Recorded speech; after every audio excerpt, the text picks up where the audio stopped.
오늘 시편 34편 말씀을 통해서 말씀을 깨닫는 지혜와 응답받는 기도의 은총이 우리에게 넘치게 될 줄로 믿습니다. 우리는 어제 누가 썼는지 모르는 시편을 봤어요. 시편 33편은 그 쟁쟁한 다윗의 시편 가운데서 누가 썼는지 모르는 시편이다, 무명의 시편이다 그랬습니다. 그런데도 당당히 시편의 한가운데에 자리를 차지하고 있다라고 하는 것은 꼭 다윗이라서가 아니라, 꼭 누구라서가 아니라 우리가 마음을 다하여 진심으로 우리의 삶으로 하나님을 전심으로 찬양할 때 그 찬양은 분명히 시편의 가치가 있다. 하나님은 참으로 우리를 그 찬양을 기쁘게 받아주시고 우리의 찬양 가운데 거하신다라고 하는 확신을 어제 가졌습니다. 오늘은 다시 다윗의 시편으로 돌아옵니다. 여러분, 다윗의 시편에서 많이 다루고 있는 이유가 있습니다. 그것은 다윗이 우리보다 훌륭해서가 아닙니다. 다윗이 우리보다 뭐가 좀 나아서 그의 찬양이 더 훨씬 우리보다 수준이 높아서가 아닙니다. 왜 다윗의 찬양을 시편에 담고 있는가 하면 다윗이라는 삶이 참 많이 공개된 삶이에요. 오픈된 삶이에요. 그래서 우리가 다윗의 삶을 잘 알아요. 잘 알다 보니까 다윗이 언제 어떤 마음으로 어떻게 이 찬양을 했는지를 우리가 잘 알 수 있는 거예요. 만약에 알려지지 않은 사람이라면 이 내용만 봐서는 이게 무슨 상황에서 어떻게 썼는지 잘 모르잖아요. 그런데 다윗은 우리가 그 삶을 어린 시절부터 말년까지 잘 알고 있기 때문에 약간만 힌트를 줘도 이런 상황 속에 썼구나라는 걸 알 수 있어요. 오늘 34편은 가장 구체적인 정황이 드러나는 시예요. 자, 먼저 우리 34편 앞에 있는 표제어를 한번 볼까요? 이 표제어가 히브리 성경 원문에서는 1절이라고 했죠. 한번 읽어봅니다. 시작. 다윗이 아비멜렉 앞에서 미친 채 하다가 쫓겨나서 지은 시라고 써 있어요. 여러분, 아비멜렉이 누구죠? 아비멜렉은 블레셋이란 나라의 왕은 다 아비멜렉입니다. 특정한 사람의 이름이 아니라 전부 블레셋 사람의 왕들은 다 아비멜렉이에요. 그래서 아비멜렉은 아브라함 때도 나오고요, 이삭 때도 나오고요, 다윗 때도 나와요. 그러니까 이 사람은 무슨 불사신이야? 그게 아니라 블레셋의 왕을 다 아비멜렉이라고 부르는데 마치 애굽의 왕은 다 누구죠? 바로죠.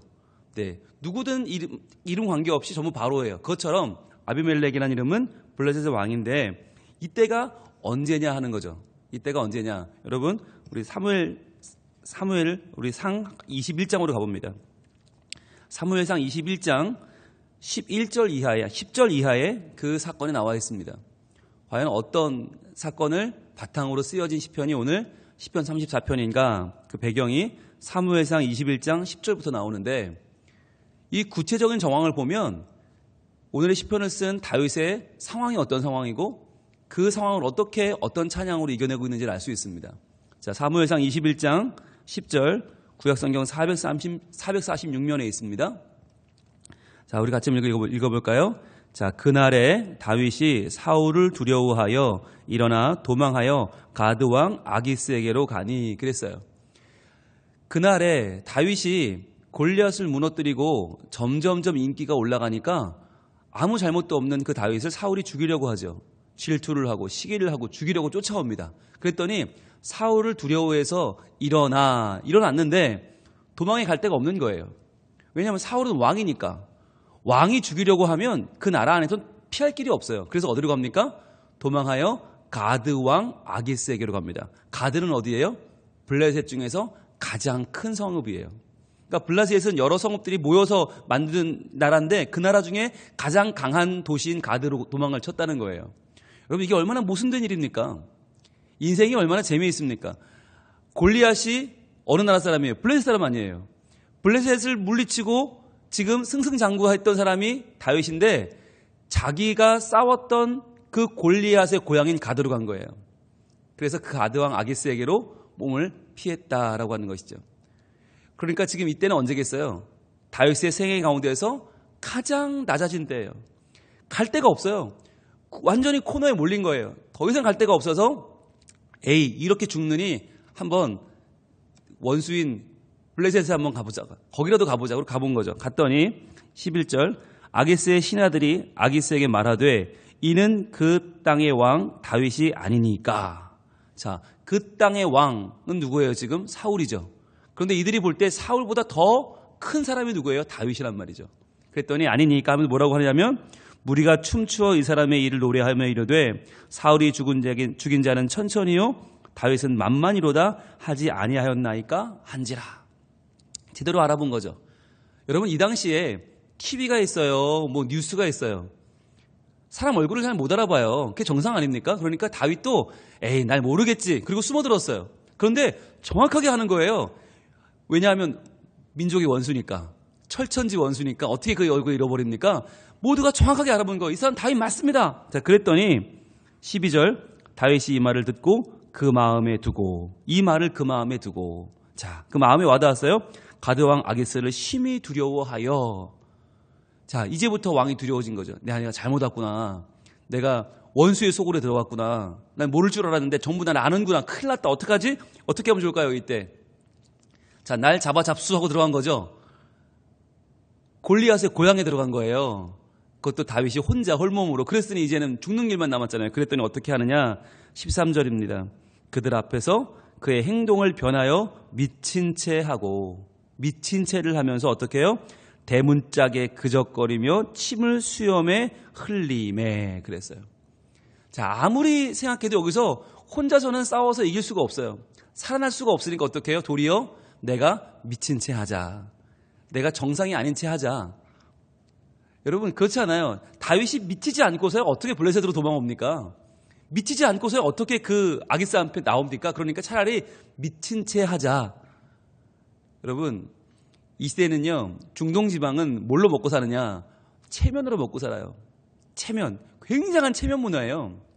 그래서 아무리 오늘 밤 내가 먹을 게 없어도 손님이 오시면 그를 맞이해서 옆집에 가서 문을 두드려서라도 떡을 얻어다가 먹일 정도의 체면 문화예요. 그러니까 아기스가 아무리 원수 다윗이 눈앞에 있지만 그가 지금 미친 척하고 있는데 미쳐 보이는데 침을 막 흘리면서 수염을 흘리면서 벽을 막 긁고 있는데 그를 죽일 수가 있어요? 없어요? 없는 거예요. 아무리 다윗이지만 미친 사람을 내가 싸워서 이겼다? 이건 아기스에게 불명인 거예요. 그랬더니 아기스가 야 어떻게 저렇게 미친놈을 데려왔냐? 라고 하면서 이렇게 말합니다. 오늘 14절 아기스가 그의 신하에게 이르되 너희도 보거니와 이 사람이 미치광이로다. 어찌하여 그를 내게로 데려왔느냐? 내게 미치광이가 부족하여서 너희가 이 자를 데려다가 내 앞에서 미친 짓을 하게 했느냐? 이 자가 어찌 내 집에 들어오겠느냐 하니라. 이랬다는 거죠. 이랬다라고 하는 거예요. 여러분 이게 얼마나 다윗에게는 치명적인 아픔입니까? 얼마나 치명적인 이게 인생의 가장 지우고 싶은 기록 아니겠습니까? 그런데 여기에 하나님의 뜻이 있어요. 어떤 뜻이 있을까요? 왜 다윗이 미친 채 해가면서 침을 흘려가면서 벽에 그 침을 칠해가면서 정말 문기적무적하면서 그 미친 채를 했던 이유가 뭐냐? 다윗은 지금까지 한 번도 실패하지 않았어요. 승승장구 그야말로 가장 탑을 찍으며 왔어요. 이렇게 계속 올라갔으면 그가 리더가 됐을 때 어떻게 됐을까요? 아마 그는 잘난 사람, 힘 있는 사람, 뛰어난 사람은 품어 안는 왕이 되었겠지만 아마 모자란 사람, 불행한 사람, 인생의 나락을 경험한 사람들을 품어 안는 왕이 될 수 없었을 거예요. 그는 온전한 하나님 나라의 왕이 될 수 없었을 거예요. 자, 이렇게 침을 흘리며 인생의 막바지까지 내려가서 미친 채 하고 겨우겨우 살아남은 다윗에게 놀라운 일이 벌어집니다. 자, 그 바로 다음 절 22장으로 넘어가죠. 사무엘상 22장 1절로 봅니다. 그러므로 다윗이 그곳을 떠나 아둘람 굴로 도망하매 그의 형제와 아버지의 온 집이 듣고 그리로 내려가서 그에게 이르렀고, 신기한 일은 그가 이렇게까지 낮아졌는데 그때 많은 사람들이 그 옆에 몰려들기 시작했다는 거예요. 여러분 희한한 건 우리가 낮아지면 버림받을 것 같잖아요. 에이 저 사람 별거 없네. 알고 보니까 저거 별거 아니야. 미친놈에 불과해. 아무도 안 올 것 같지만 그게 아니라 더 몰려들어요. 어떻게 오나요? 2절은 정말 중요한데 밑줄 한번 다 쳐보셔도 좋을 것 같아요. 2절 같이 읽습니다. 환난당한 모든 자와 빚진 모든 자와 마음이 원통한 자가 다 그에게로 모였고 그는 그들의 우두머리가 되었는데 그와 함께한 자가 400명가량이었더라. 이게 놀라운 일이에요. 그 전까지는 다윗에게 이렇게 몰려오지 않았어요.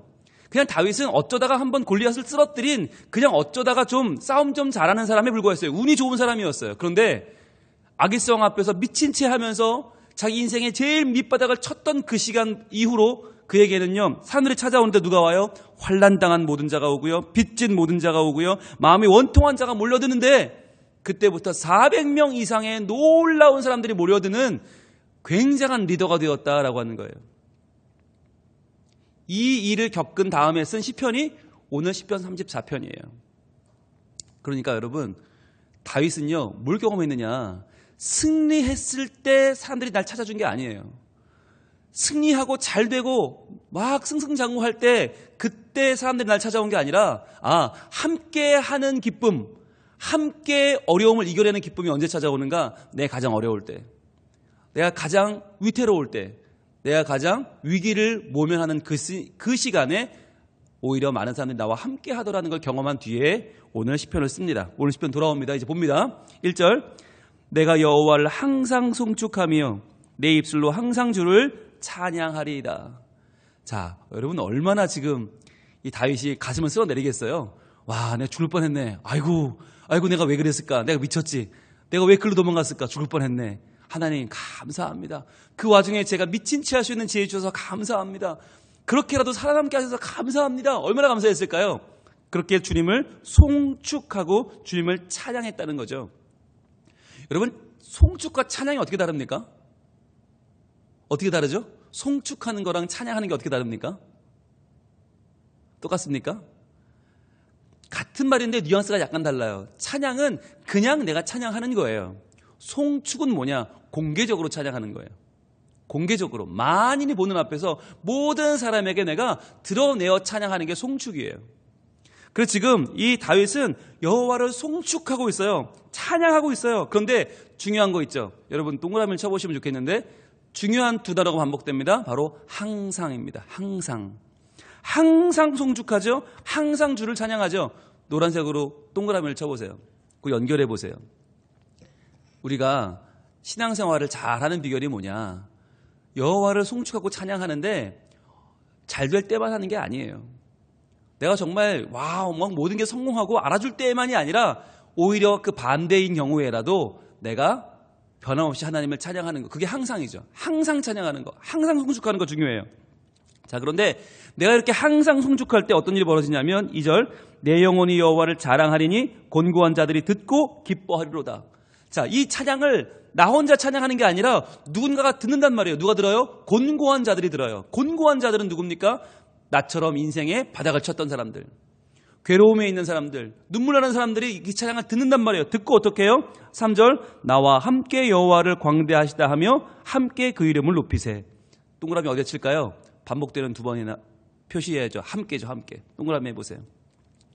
그러니까 1절에 내가 항상 찬송하고 항상 송축했더니 3절에 함께 찬양은요 항상 하고 그러면 함께 하게 된다는 거죠. 항상 내가 찬양했더니 괴로우나 즐거우나 인생의 바닥에서 찬양했더니 그걸 듣고 함께 찬양하게 되더라는 거죠. 자, 그랬더니 4절, 내가 여호와께 간구하매 내게 응답하시고 내 모든 두려움에서 나를 건지셨도다. 그날의 경험을 떠올리는 거죠. 와, 죽을 뻔했네. 야, 정말 나는 거기서 끝나는 줄 알았어. 그런데 그때 여호와께 간구했다는 거죠. 하나님 어떻게 할까요? 그때 응답을 주셨어요. 미친 채 해라. 미친 채 해라. 아니 주님, 그런다고 살 수 있을까요? 일단 해라. 그래서 미친 채 했더니 그 모든 두려움에서 나를 건지셨도다 하는 거죠. 자, 그랬더니 그들이 주를 앙망하고 광채를 내었으니 그들의 얼굴은 부끄럽지 아니하리로다. 자, 여기서 그들이 누굽니까? 주의 응답받은 자들이죠. 자기 자신이죠. 그러면 자기 자신이 뭐 했어요? 미친 채 했어요. 침 흘리며. 그런데 미친 채 하며 침 흘렸던 그 인생의 바닥을 친 시간이 어떤 시간이었냐? 주를 앙망하고 광채를 낸 시간이었다는 거예요. 인간적으로 보면 가장 부끄러운 모습이지만 하나님 안에서 보면 그건 부끄럽지 않다. 오히려 하나님이 나를 살려주시는 과정이었다. 그래서 그들의 얼굴은 부끄럽지 아니하였도다 라고 말해요. 그러면서 이 곤고한 자가 부르짖음에 여호와께서 들으시고 그의 모든 환난에서 구원하셨도다. 중요한 단어가 두 번 반복되죠. 노란색 뜨시고 표시합니다. 4절에 내 모든 두려움에서 건지셨도다 할 때 모든이 나오죠. 그리고 6절에 그의 모든 환난에서 구원하셨도다. 또 모든 표시해 보세요. 4절에 모든, 6절에 모든 연결해 보세요. 그러면 이렇게 연결이 되죠? 찬양은 언제 하는 거예요? 항상 하는 거죠. 항상 송축하고 찬양했어요. 그랬더니 어떻게 해요? 함께 찬양하게 돼요. 그러면 결론이 뭐예요? 하나님은 모든 두려움에서 건지시고 모든 환난에서 건져주신다라고 하는 거예요. 결국 하나님은 우리가 항상 찬양할 때 함께 찬양하게 하시고 결국 모든 어려움 가운데 구원하신다. 그래서 오늘의 마지막 결론은 8절이죠. 같이 한번 읽어봅니다. 시작. 너희는 여호와의 선하심을 맛보아 알지어다. 그에게 피하는 자는 복이 있도다. 아멘. 바로 이겁니다. 지금 시편 1편부터 41편까지의 이 1권에 계속 흘러가는 주제어가 이거라고 했죠. 여호와께 피하는 자는 복이 있다. 이게 주제어예요. 시편 1권의 주제어예요. 그런데 그 주제어가 여기서 확실히 드러나면서 어떻게 보여주고 있습니까? 그에게 피하는 자는 복이 있다. 그런데 그게 뭐라는 거예요? 인생의 바닥을 칠 수 있다. 어찌 보면 가장 인생에 내가 더 이상 내려갈 수 없는 나락에 빠질 수도 있다. 그러나 그 자리에까지 함께 하시는 하나님, 그 자리까지 찾아오셔서 나와 함께 내가 견딜 수 있게 해주시고 나를 의지할 수 있게 해주시고 지탱할 수 있게 해주셔서 결국은 항상 찬양하게 하시고 함께 찬양하게 하시고 모든 어려움을 이기게 하시는 주님. 그래서 도리어 아무도 없던 내 주변에 400명이라고 하는 더 많은 나의 동지들을 붙여주시는 그 하나님, 그분에게 피하는 자는 복이 있다. 그것을 어떻게 알라고요? 여호와의 선하심을 맛보아 알지어다. 맛보아 안다. 이것은 체험하여 안다는 말이죠. 들어서 아는 게 아니고요. 어설피 아는 게 아니고요. 내가 맛보아 경험하여 아는 거예요. 우리가 잘 될 때도 있지만 안 될 때가 더 많아요. 낙담할 때가 더 많고 고민할 때가 더 많아요. 내 몸이 내 몸 같지 않을 때가 많고요. 내 마음이 내 마음 같지 않을 때가 많고요. 내 상황이 내 의지대로 되지 않을 때가 더 많아요. 그러나 그럴 때라도 그에게 피하는 자는 복이 있다. 여호와께 피하는 자는 복이 있다.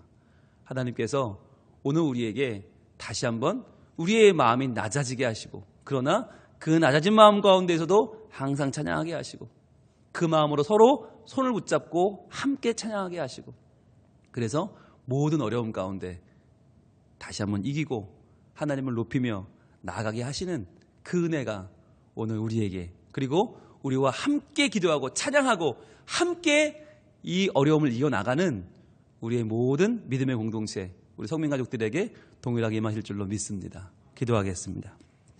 하나님, 다윗은 도망칠 수 없는 막바지에서 주님께 간구하고 미친 채 하며 인생의 가장 부끄러운 모습으로 살아남았습니다.